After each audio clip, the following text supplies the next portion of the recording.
welcome to Driving Miss Elly. I'm Ellie, as you all should know by now, hopefully. Keep tuned. We recently had a look at Germany's people's car in the shape of the Volkswagen Beetle, and today we are going to take a look at what the Italians were up to. This is the first incarnation of the very popular Fiat 500. Introduced in Italy in 1936, the Fiat 500 became affectionately known as the Topolino, meaning little mouse.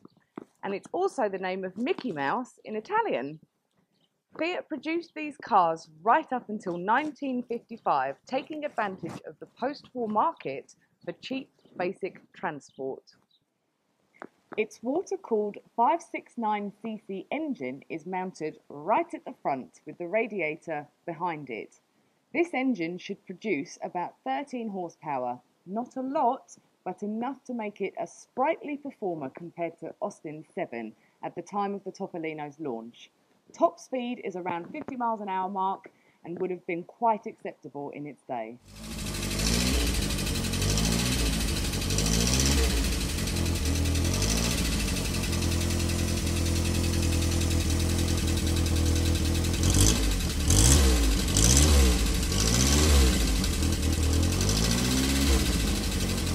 This car is the great-grandfather of the Fiat 500 that is so popular today, and just as its modern equivalent, provides affordable fun motoring with a generous dollop of Italian flair.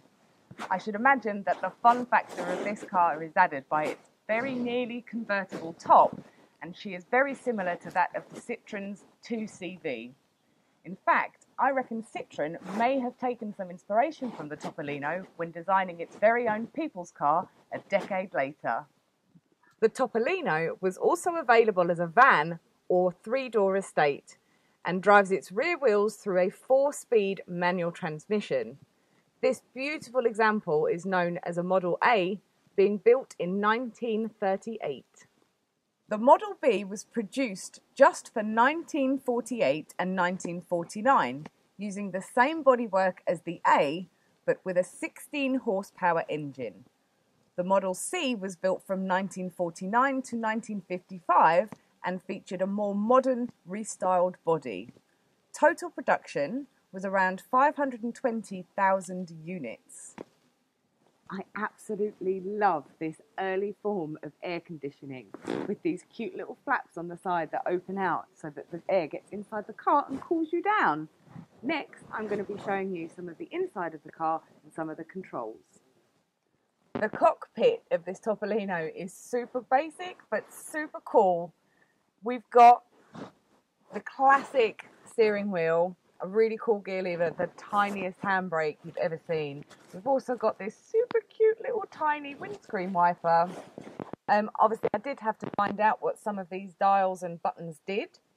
So we've got the cute little horn. We've got, this is the starter, the oil temperature, and obviously your speedo. We've got a good old-fashioned choke here, and this strange contraption are the indicators. There is no opening boot lid, and luggage is carried at the expense of rear seat passengers. Although clearly a pre-war car, Fiat equipped it with features that other small cars of the 1930s didn't necessarily have, such as a 4-speed gearbox, 12-volt electrics, hydraulic brakes, and independent front suspension. This forward-thinking specification surely helped the Topolino remain in production for 10 years after World War II. At a time when automotive design was advancing rapidly, this was quite an achievement for a little car conceived in the early 1930s. Driving Miss Elly. Mad! This time on Driving Miss Elly Mad, I would like to address the people that don't drive the speed limit. And I'm not talking about going over the speed limit. I'm talking about driving slower than the actual speed limit. Obviously, it's not safe to do above the speed limit. They are there for a reason. But did you know that it's actually a warnable offence if you are to drive slower than the speed limit, particularly on a motorway? It's just as dangerous. So if you could just make yourselves aware of the speed limits and stick to them. Apparently, the old codger that drives the car we featured today, his family quite often telling off for doing just that. So it's quite apt that we should cover that today.